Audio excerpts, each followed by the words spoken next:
Look at this chart we drew up for you today. I want to break this down and more importantly, give you a technique that you can use to tap into this. So we've been talking a lot about shadow work, detachment, and by now you probably know my whole thing is self-improvement is one side of the coin and the other side is self-healing. How do you actually start some of the self-healing though? One of the ways is through letting go. And that's what I wanted to talk to you today about in this video. It's been a while since we broke down a technique for you. So in this video, I want to give you a letting go technique that is stupid simple. I think these techniques can get overcomplicated to death to the point of where you're just intellectualizing it and you're like, okay, that's nice, I'll do it tomorrow. And then if we're honest, we never do it, right? So the point is in this video, I want to give you a technique that is so simple. It's 3 steps, you can use it. Let's zoom out and explain this in real clear terms for you in your life. It's useful to think of a trash can in your house. So if you have trash, you go to throw something away, you place it in the bin. But eventually that trash can starts to fill up, doesn't it? If you never take out and remove the trash, it's going to stink up your entire house. And it's going to make your life smell like shit. That's a metaphor for your own internal trash can and suppression mechanisms. Now, you might do what most people do in this metaphor. We get like a cardboard box and we push down that trash even more so we can get another day or two. You do that, you might get away with it, but over time, that trash is going to overflow until you're finally snapped. You're like, I don't want to live like this. So you take it out and you drop it off, you let go and you release it. So many of us are carrying around all the memories from childhood, all the times they should have apologized, all the things we need to forgive people for, all the times we've beat ourselves up over something that happened 12 months ago. And just like when you clean up your house and you purify the air, you have an internal purification, you feel lighter, you feel more energetic, you feel more present in the moment, you're able to give more of yourself to the people around you. So that's what we're talking about in this video. The power of that internal purification. That is what letting go is. I think it's time we break out this chart. This is what is known as the vibrations scale. There is literally dozens, if not hundreds of variations on this, so don't get too caught up on like the exact ordering and layouts. If you wrote down all the emotions you feel on a given day, and then you had to rank order them from lowest feeling, those make me feel kind of low vibe, not about those, to highest vibe, like, dude, when I'm in that state, I am euphoric, I love my life. You would probably get a rank order similar to this, where on the lower camp, you have the emotions that we consider suffering. These are when you feel guilty and shameful, apathetic, you feel nothing, you're in a state of fear or anger. But then you have some emotions that are a bit better to feel than that, or more preferable.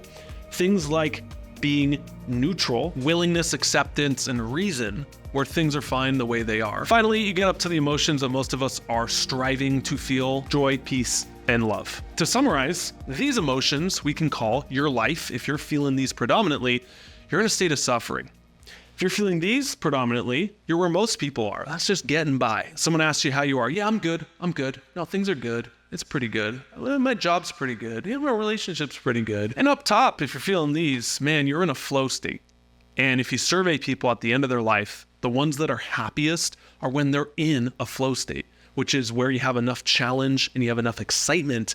It's very stimulating for you. If you're a fan of the channel, you've heard me talk about the 1.0 version of you versus the 2.0 version, the evolution of you up here. So how does this relate to letting go and really releasing in your life? The very first step you have to master is emotional intelligence. Just as if you were to go to a doctor and they ask you, what's wrong? What hurts? The better you can articulate and describe what you're feeling internally, the better they can help you. So the very first thing you need to get really good at is developing an EQ, learning what your emotions are. Learning this scale. What am I feeling right now? I'm feeling fearful. Okay, great. We can work with that. I'm feeling neutral. I'm feeling in flow. I think we're all hardwired intuitively to want to move and climb up this scale. For example, take someone in your life who is in a very depressed state, like the lowest vibe, or maybe yourself. You can relate to this. That's normally a lot of shame and guilt. If you just focus on feeling shameful and guilty, man, That'll suck you down right there. Those are some of the lowest emotions, right? What's very interesting is if you take someone who's in a super low vibe like that or apathetic and you just get them to feel angry, they find that they actually start feeling something. That's why a lot of times, if you look at people in a depression, they have a lot of angry tendencies.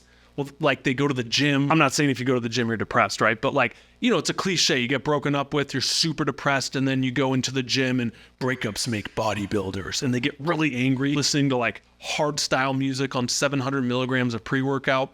That's like the anger in them working it out. They're raising their vibe. Very interesting that you will work through all of these stages when you're going through something like a breakup, something we've all unfortunately probably experienced, where you go through the lowest stages of guilt and shame. Like you feel guilty that maybe you did something or they did something, or you're ashamed of like it ending. And then you have the fear of, am I going to find anyone again? Oh no. Then it's anger. Screw them. I'll show them what they're missing. And then it's pride, right? I'm going to make myself hot and they're going to text me back. Courage. You know what? Maybe I'll put myself out there. Maybe they weren't the one for me because I don't want to be with someone who wouldn't be with me. Feeling neutral and accepting it. And then eventually you make reason out of that. It wasn't them, but they taught me what I need in a partner. You find joy and love again. Now we're going to transition to the technique. But before that, there's one very, very important thing I forgot to mention here. And this is literally the whole reason we're showing you this chart to begin with, okay? This only works if you smash the like button. No, I'm kidding, guys. The way out of these low vibes or middle vibes is not trying to force the ones that are higher up, because that can feel fake and unnatural. The way out of it, the way you ascend up, is cutting the low vibe, dropping it, releasing. No matter where you are on this chart, you are okay. It is fine. You can release it, let go of that emotion. That is what you're working with, and ascend up. If you're looking to apply everything we talk about in these videos to change your life, check out our coaching program, Metamorphic. It's a full 10-week program, one-on-one shadow work sessions, interactive live calls, and a full badass community of 850 people in your corner to help. So if you're ready for a change, check out the link in the bio and start your journey today. Now what you've all been waiting for, and many of you skipped ahead, the heat map is just spiked up. If you skipped ahead, go back and watch, because that theory is so important for why you're going to do this technique, okay? You can know how something works, but if you don't know why, there's no like follow through. There's no reason to do it. All right, I call this one the AAA technique. 3 A's for you to remember. The first A, this is awareness. Asking yourself, what am I feeling? Now, an easy way you can do this throughout the week, because it's hard when you just like sit down, you're like, okay, what am I feeling? Oh, I just feel bad. Oh, I just feel sad. I just feel angry. That's a great place to start. So don't judge yourself throughout this, okay? That's very, very important. Set all your judgments aside and just be okay, be aware of what you're feeling. One tip for developing more awareness here, keep a log in your phone. Okay, so don't expect it to be like, I'm going to set aside 20 minutes, I'm going to sit down and everything's going to come up and come to me. Really be seeking this out throughout the week. So what I've been doing recently is keeping a log every single day, and I'm tracking my work hours, my diets, and caffeine intake. The reason I'm doing that is just to get data. I'm trying to optimize things in my life. So I can look back on every day and be like, okay, what was I eating, drinking, and how was I working that day? It has helped immensely. Something as simple as just a log. And so for you, start tracking emotions. What is your typical state? What are you feeling? Is it grief? Is it sadness? Is it anger? Is it pride, like your ego's hurts? What is it for you? So the first A is awareness. The second A is acceptance. You're going to sit with this emotion for 10 minutes. Why 10 minutes? It's a completely arbitrary number. You can do 1, you can do 3, but I find that 10 is a good length. Now the secret here is you're becoming fully conscious. You're not running away from this feeling. In this example, let's take fear. You've identified its fear. Oftentimes we want to run away, or we want to judge it or make it wrong, or self-attack. Oh man, I'm weak because I'm fearful. I'm a failure because I'm afraid and I procrastinate, and that's the root of it. And we just spiral. Don't let yourself do that. Just accept whatever comes up. Okay, I'm afraid. Just keep telling yourself that it's okay. It's okay to be afraid. It's normal to be afraid. I feel like an asshole today. Okay, that's my truth. That's how I literally feel today. Sigmund Freud, one of the founders of psychology, in his book Civilizations and His Discontents, talks about how life is really hard. And so humans use 3 things to kind of check out. We avoid things, oh, just not going to look at it. Okay, just, out of sight, out of mind. We distract ourselves. Do we have more distractions today than when he wrote the book in the 1900s or less? 10 times more, just scrolling. And the third is intoxicants, getting drunk, getting high, tuning out, numbing out. Bit of a personal story here. Why this letting go matters so much, and I've learned so much from it. Man, when I quit drinking almost 800 days ago, I realized how much I was suppressing.